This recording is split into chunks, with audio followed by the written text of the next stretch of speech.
4 round. Sekarang dari sini sampai tadi 50 meter. 4 kali 4 kali 6 campur. Jadi dia boleh senang.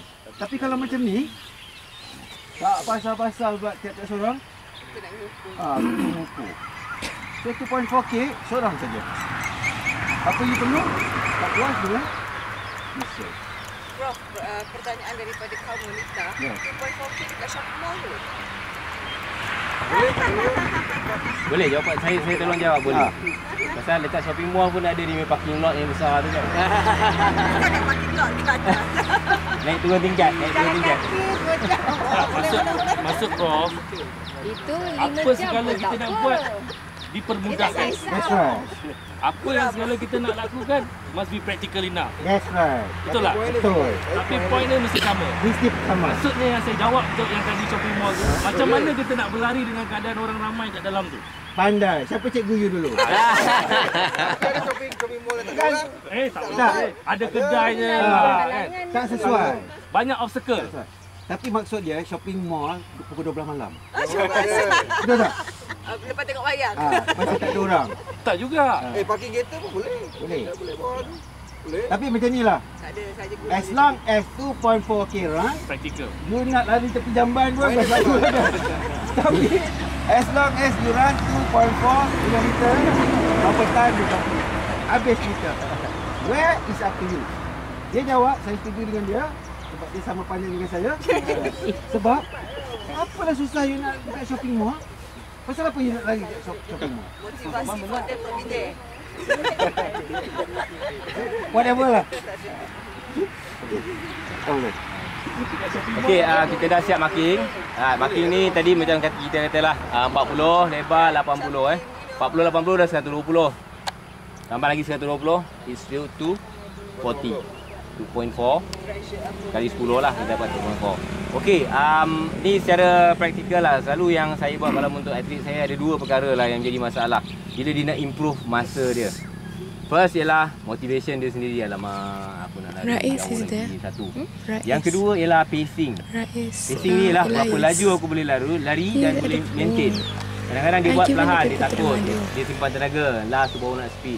Tapi tak guna, itu bukan pacing kita nak. Kita nak kalau boleh pacing yang sekata. So siapa yang ada pengalaman kalau boleh jadi pacemaker lah.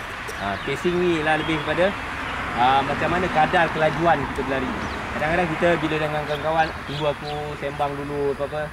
Ada juga yang mungkin nak timing yang baik, lari terus laju, kemudian pancit, dah berhenti, tak habiskan larian dan sebagainya. So apakah pacing yang terbaik? Okey, kalau untuk pre-testing, itu adalah kemampuan kita kali pertama kita buat. That is not a problem. Tapi untuk post-testing, kita nak improve kan. So what is the right pacing? Through practice you akan dapat. Through practice akan dapat. Dan motivation ialah kalau boleh janganlah berhenti dan berjalan. Walaupun temptation dia very very high. Memang kita tempted. Bila kita dah penat kita akan berjalan. Tapi bila kita berjalan, kita tak akan capai masa yang baik. Kalau nak berjalan pun cubalah berjalan dengan pantas. Boleh tak dalam group kita ambil the middle performer? Maksudnya not too old, not too young. Maksudnya yang kira boleh lari dengan kadar yang cepat tu, dia tak adalah ikat ataupun ikut orang yang terlampau slow. Dan orang yang terlampau slow tu pun dia terpaksa ikut dengan orang yang ini tujuan untuk apa? Pacemaker tadi tu. Ya boleh. So kita cari average. Tak dapat test. Yes, untuk That one boleh tapi dari segi motivation. Motivation. Tapi the aim is different. The aim is kita nak tahu berapa cepat Yes. dia naik 2.4. Itu dia punya pasal lah. Itu dia punya pasal. Tapi mungkin. apa dia cakap, separuh orang dia demotivated.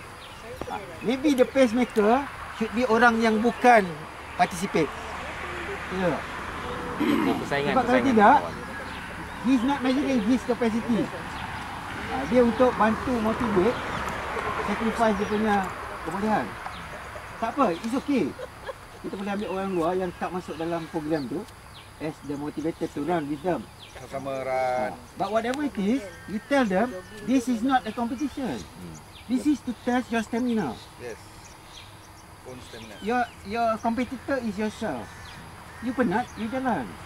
Kalau kita buat start carnival, big walk ke, walk ke ton ke, lari, walk ke, kita mesti kita create a carnival kan. Boleh. Tapi kena test juga lah seorang tu kena test. Boleh. Yalah, it's the testimony sebab environment tu. Tapi ramai ya. Tapi kalau terlalu ramai pun susah juga kan. Untuk kontrol. Sebenarnya kita fokus kat kita punya target tu lah. Untuk tujuan just to have a mass participation is good. But how do you measure kalau dah sampai 100 orang? Tapi yang tak, kita cuma fokus yang kita punya Good, target okay, tu okay, sajalah. fine. Tapi kalau dah kena ikut dah tentu ramai. Namun perkara ikut. Kadang-kadang ikut berapa orang. So yang kena ikut tu mungkin nak improve kan dia punya stamina. Kita nak improve kan okey. Lepas tu test. Cuma yang kita akan ambil adalah kita punya peserta 70 kan. So kita ambil measurement yang 70 lah yang community tu dia just memeriahkan. Sama-sama dia Tak setuju. apalah. Whatever it is. Boleh. As long as dia run, sampai dia punya matlamat dia. Warming up dah, cooling down dah. Okay. One more thing kalau untuk warga mas kita suggest 6 minute walk tu kita boleh include sekali, boleh sekali. So untuk warga mas is half the distance. Half the distance is 1.2 lah. 6 minutes kalau kata 12 minutes average. Mas tu umur 35 ke atas ke? Saya belum lagi. 40 ke atas kan? 40 ke atas saya. Okey. Tak. So Untuk warga mas, bila kita whistle, larilah. Bila you dengar second whistle tu, it's not for orang muda. It is orang yang for the 6 minutes. That means orang yang warga mas tu berhenti. Berhentilah. Ada berhenti. Yang lain still continue. So that means kita buat 2 test now. One is seorang jalan for 6 minutes. for 6 no actually sorry 6 minutes very difficult to measure. I think it's 1.2 lah. Half of the tu. Boleh. No, because kita punya norm is 6 minutes walk. Itu kena dengan 6 minutes. 6 Okay, minutes. alright, okay. So bila 6 minutes kita whistle, dia berhenti, you sendiri kira lah Berapa pusing? berapa kali pusing. Okey, Alright. Tapi yang lain ignore. Yang lain tanpa whistle. Yang lain ikut pusingan. Tak, warga mas berapa orang? Orang je warga mas. Mana ada lebih tak ada. Ni berapa? Cuba warga mas kat tepi kan. Tak boleh kira. Okay, starting point di sana Kita start di sana. Dia nak lari. Dah lari okey. Lebih bagus. Dia lah motivation. Saya ambil tempat dia untuk warga mas. Kalau dia nak lari, yang warga Perak ni kalah. Kalau dia menang dia kalah, besar kemaluan dia. Okey. Mas menang warga Perak. Start Start situ. sana. Akam start sana. Atas nasihat doktor tak boleh